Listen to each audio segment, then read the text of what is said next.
Oh, good, I needed to speak to you. I need an idea for a unique new Pokemon experience. Have you got any ideas for me? Okay, sir, why not make a Pokemon MMO? That sounds like too much work. Next, how about a new Pokemon Snap game? Nah, give it another 10 to 15 years. Oh, I've got it, sir. What if we had the player draw circles around the Pokemon?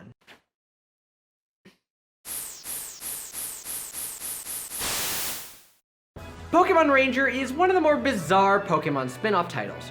Released at the tail end of Generation 3 on the then new Nintendo DS system, this represented a new type of experience for the franchise. The game was developed as a collaboration between HAL Laboratory and Creatures Inc., but beyond that, not much is known about its development. The game was first revealed in the July 2005 issue of CoroCoro magazine under the working title Pokémon Ranger: The Path to Diamond and Pearl, the subtitle later being cut. The game ultimately released in March of 2006 in Japan, with a US release coming in October of that same year.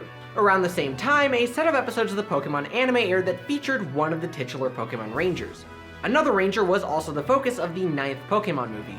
More on that towards the end of the video. It's hard to describe what this game is exactly, and frankly, that intro probably made it come across as being kind of a dumb idea. The fact that the series died towards the end of the DS era, combined with the lack of information about this game generally, kinda goes to show that there wasn't that much interest towards it around the time. It probably didn't help that this game's release was around the same time that Pokemon Mystery Dungeon came out, which largely overshadowed this game in pretty much every regard. However, despite this game being one of the more obscure entries in the franchise, allow me to explain what this game is, and a bit as to why these games are fairly significant to the history of the franchise. Probably the first question you have when it comes to this game is, well, what the hell even is a Pokemon Ranger in the first place? And that's a fairly good question. The term Pokemon Ranger first appeared in Pokemon Ruby and Sapphire as a type of enemy trainer encountered throughout the Hoenn region that frequently were found in outdoor areas and specialized in grass Pokemon. That is not what we're talking about here though. This game's setting, the Fiore region, is a place where Pokemon trainers don't exist at all. There are some NPCs who own Pokemon the same way you or I would own a cat or a dog, but Pokeballs and Pokemon battles are completely absent from this series. So then, what does a Pokemon Ranger do then? Well, that's easy. They capture Pokemon, but not quite in the way that we're familiar with. Since Pokeballs don't exist in these games, Pokemon Rangers rely on a device called a Capture Styler, which enables them to temporarily befriend wild Pokemon in order to enlist their help, or to calm down one that has gone berserk. So, while Pokemon Rangers do catch wild Pokemon in a sense, they don't go on a journey with them. In fact, the game makes it known fairly early on that wild Pokemon are not to be taken out of their natural habitats. However, there is a slight exception to this rule. Pokemon Rangers are permitted to keep one Pokemon with them at all times, what's known as their partner Pokemon. This is a Pokemon with whom the Ranger has formed a unique bond, and thus serves as a companion to that specific Ranger. In terms of their function within society, Pokemon Rangers act as both stewards to the natural environment, and as just problem solvers for the towns that they're stationed in. A lot of the work they do involves helping out those in need or protecting citizens from dangerous wild Pokemon. Each Ranger is stationed in one of 4 bases throughout the Fiore region, with each one being headed by a Ranger leader. And while each Ranger reports to a specific leader, the game demonstrates that a Pokemon Ranger is capable of accepting tasks from any base's leader, as well as any higher-ups within the Ranger hierarchy. Also, there's something fairly unique to this game that no other game in the series does, and I want to point it out. This getup right here is what generally comes to mind when we think of a Pokemon Ranger. But in this game, that's only the uniform for the Ringtown Rangers, with the other 3 bases having their own unique uniforms that are never seen again after this game for whatever reason. So that's what a Pokemon Ranger does. Now we need to take a look at how these functions are expressed through the gameplay of the series. So, like many games released during the DS era, this game relies heavily on the new touchscreen. The game is played predominantly on the bottom screen, with the top screen only displaying supplementary information to help the player with navigation and whatnot. While the player can use the D-pad and face buttons to navigate the overworld if they so desire, it's pretty clear that this game was meant to be played completely with touch controls. The player is able to move around, navigate menus, talk to NPCs, inspect obstacles, and do anything else they need to do completely using the stylus. A key thing to note here is that this largely predates the days of smartphones. This game was released in 2006, while the iPhone came out in 2007, meaning that this concept of touch-only controlled games wasn't really that established at the time. Is it super relevant to anything I have to say here? Not really, but it's just kind of a cool thing that I noticed. Anyways, the main role of the player is to take on missions and use Pokemon in order to solve various tasks. The main way this is done is through what's called a target clear. Basically, certain Pokemon the player captures have different skills that can be used in the field. These come in 3 different levels, and in order to successfully clear a target, the player has to draw a line between a captured Pokemon and the obstacle where the field skill matches and has the correct level or higher. Overall, this system is fairly straightforward most of the time. Due to the restriction of not being allowed to take Pokemon out of their natural environments, this means that it's rarely ever a hunt to find the right Pokemon, which makes it fairly streamlined, if not a bit too easy sometimes. There are a few that are a bit more sophisticated, but it's nothing that a child couldn't figure out, which, makes sense when you consider that this game was literally made to be played by children. In terms of the actual level design, there isn't much to note here. Most areas are fairly linear in concept, but then again, that's not fairly uncommon for most video games, especially back in 2006. And that's not even necessarily a bad thing. The big thing I do want to point out though before we move on is just a note about the overall size of the Fiore region. Compared to regions in the main series such as the Hoenn region, Fiore is quite small. The game only has a total of 4 different towns and only a handful of areas that connect them. In fact, several missions take the player back into the same areas multiple times, just in different sections of them. It's a bit of an interesting design choice to make for this game, to focus on a smaller range of areas instead of having the player constantly move on from location to location without ever really looking back like is common in the main series. This does come with the drawback of there not really being any new locations that open up after completing the game, however. Any additional content just happens in areas the player has already been to. Now with all of that out of the way, let's get into the real meat and bones of this game, the capture mechanics. To tame a wild Pokemon with their styler, the player uses the touchscreen to draw loops around the various Pokemon. In order to successfully capture said Pokemon, the player needs to draw a certain number of loops around it in succession without lifting the stylus. The challenge comes in trying to avoid the Pokemon while circling. If the Pokemon runs into the capture line, it breaks and the count is reset. The Pokemon will also attack during the capture. If one of those connects with the line, not only does it break, but the player loses some of the energy in their styler. If the player's styler runs out of energy, then it's game over, and the player is forced to reload their last save, which is a pretty harsh penalty for a Pokemon game. The big catch with this system, and both one of its greatest boons, or largest frustrations depending on the capture in question, is the fact that the player has to lift the stylus after completing the number of loops without the line breaking for the capture to register. That means even if they get the correct number of loops, they could still be forced to do it over again should they get greedy and continue to draw loops. But why would anyone ever do that? Well, you see, by doing more than the required loops, the player actually gains more experience for said capture. Another way to gain more experience is to lift the stylus with the correct number of loops drawn around multiple Pokemon, which is indicated by these green numbers. By gaining experience and leveling up the styler, the player is granted bonuses such as the ability to draw larger loops and being able to take more hits. Overall, this system creates a good sense of risk and reward for captures. Do you either play it safe and end the capture sooner, or do you risk it for more experience points? To aid with capture, the player is able to enlist the help of various Pokemon they have on them in what's called a Poke Assist. These come in 2 flavors, those that affect the player's capture line, and those that involve the Pokemon doing something directly. Most Poke Assists involve immobilizing the Pokemon so that the player can have an opening to capture them, but a few do some more unique things. Both the Poke Assist being used and its efficacy on the target Pokemon depend on the type of each Pokemon. This is where there's a bit of a difference between the main series. Dual-type Pokemon don't really exist in this game, at least not in the way that they do in the main series. Each Pokemon is placed into a specific group that corresponds with each type that existed at the time. This means that they only technically have one type, but those that have 2 types in the main series will often, but not always, have a Poke Assist that corresponds with their other type. The key thing to note here is that the Poke Assist's effectiveness is based around the single type of the Pokemon's group. This means that some Pokemon might be weak to types that they aren't normally. In addition to using captured Pokemon, a Pokémon Ranger can enlist the help of their partner Pokemon in order to assist with captures. While wild Pokemon are released upon using their Poke Assist, the partner Pokemon is instead governed by a cooldown gauge that fills up as the player draws loops. Initially, it only has 1 segment, but the player unlocks more as the story progresses. By using the partner's Poke Assist, the whole gauge is emptied out, with the number of filled segments determining the strength of the assist. This makes that particular ability extremely overpowered. The only real weakness to it is that it's ineffective against ground group Pokemon, due to being an electric type move in this game, but for many of the bosses, it's one of the best options to end a capture fairly quickly. The biggest weakness of the system is the way the captures are performed. The requirement to loop a Pokemon so many times makes it so that some encounters are very difficult to do with the right Poke Assist due to them not really giving you an adequate opening to draw loops most of the time. Alternatively, they can be really frustrating on extremely fast Pokemon, which only require a few number of loops, but again, without a Poke Assist, good luck getting it to stay still long enough for you to loop it. This is also a bit of an issue when trying to capture multiple Pokemon at the same time, because the constant motion makes it so hard to keep the line from breaking. However, with the right Poke Assist, this game becomes a bit of a joke, and bosses can literally be ended before they really even begin. In fact, let me show you what I mean. This is a recording of one of the actual boss fights I had during my playthrough.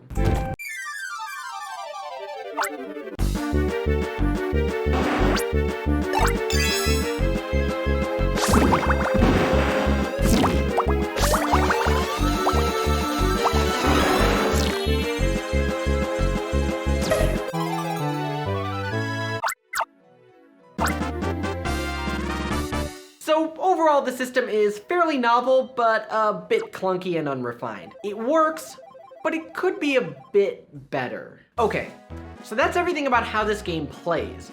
But what is it about exactly? The basic conceit of the story is that you play as either Lunik or Solana, who has written letters expressing their desire to become a Pokémon Ranger. The game opens like most video games do, with a mandatory tutorial sequence where the player receives their partner Pokemon, a Minun for Lunik and a Plusle for Solana. Also, because the other character and their partner Pokemon appear as NPCs in the story, for the purposes of this video and for the sake of my sanity, from here on out I'm going to refer to the player character as Lunik and the non-player character as Solana.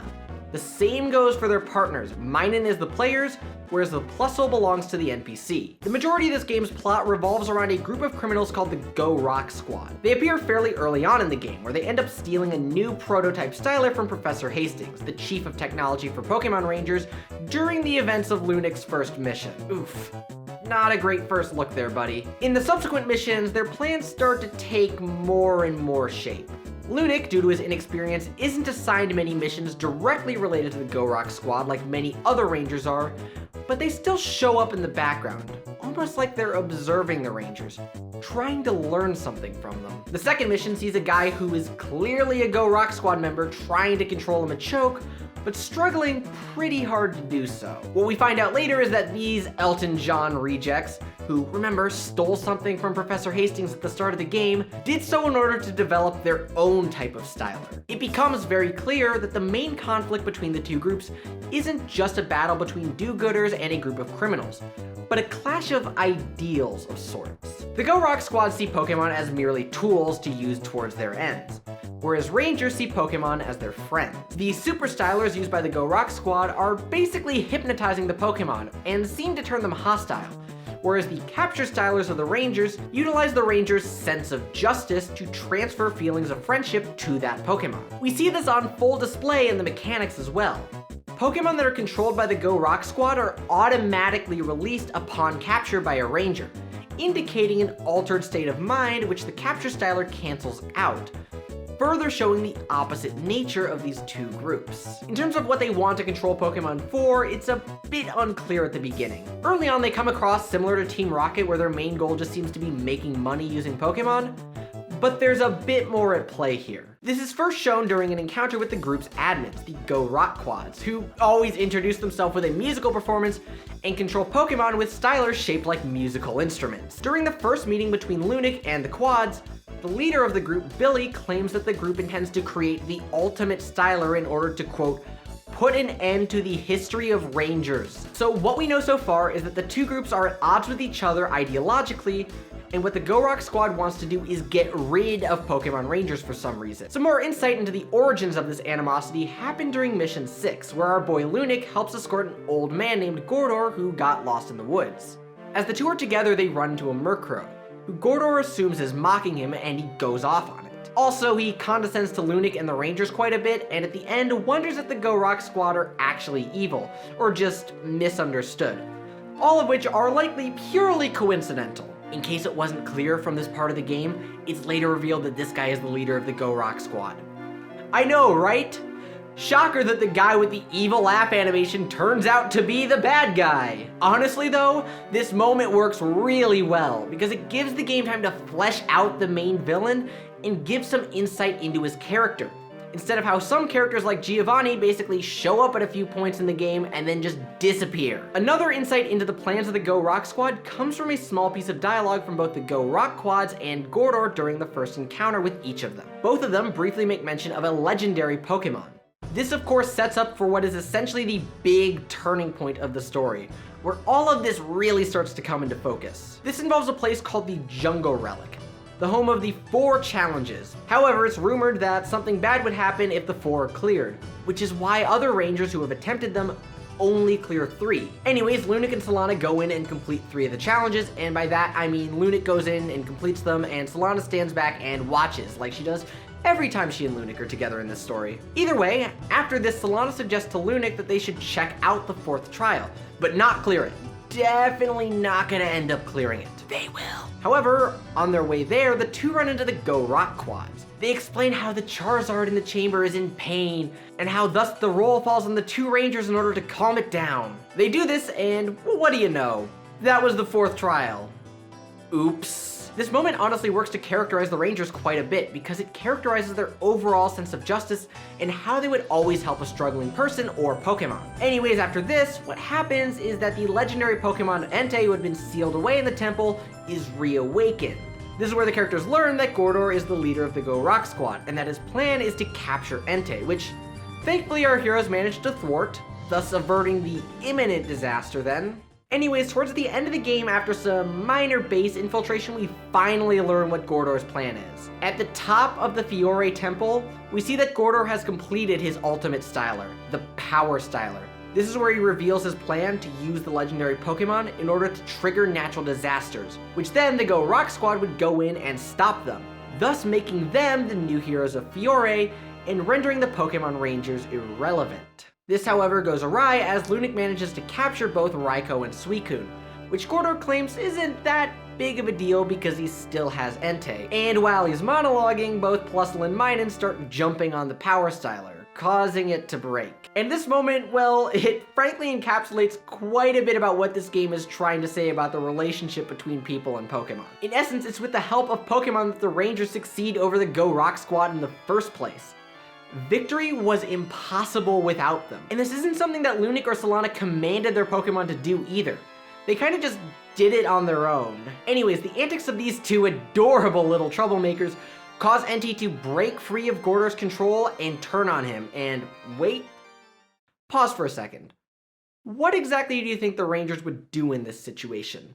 Based on how they've been characterized thus far, what do you think the answer would be?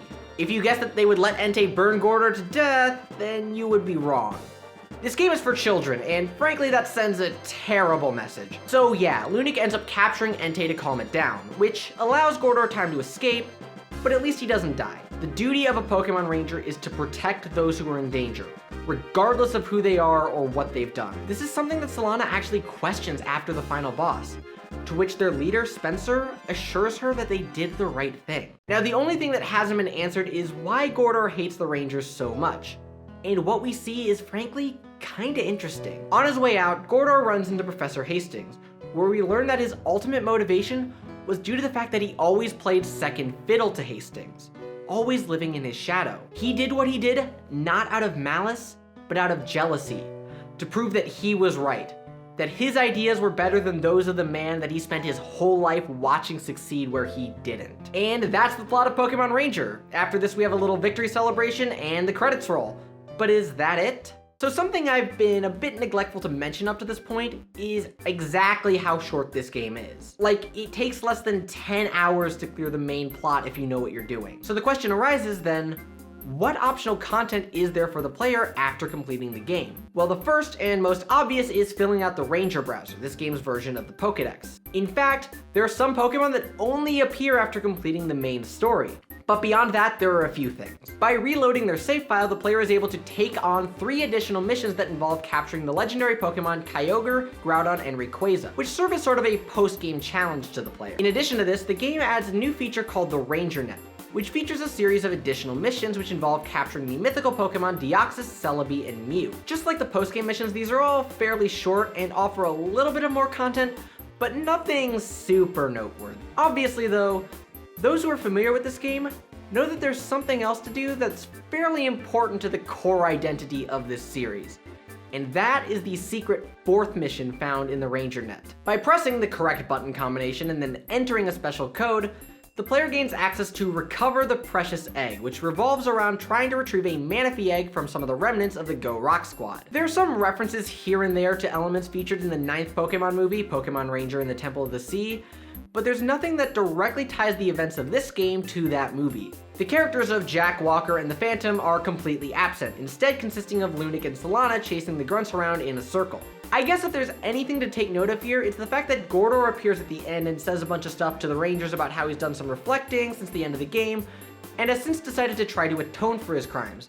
So at least we get some closure for his character. However, that's probably not the reason most people care about this mission. You see, if this mission is completed, it allows the player to transfer the Manaphy egg to any of the Generation 4 Pokemon games. Now this is noteworthy, but for those of you playing the game now or are interested in playing the game, please keep this in mind.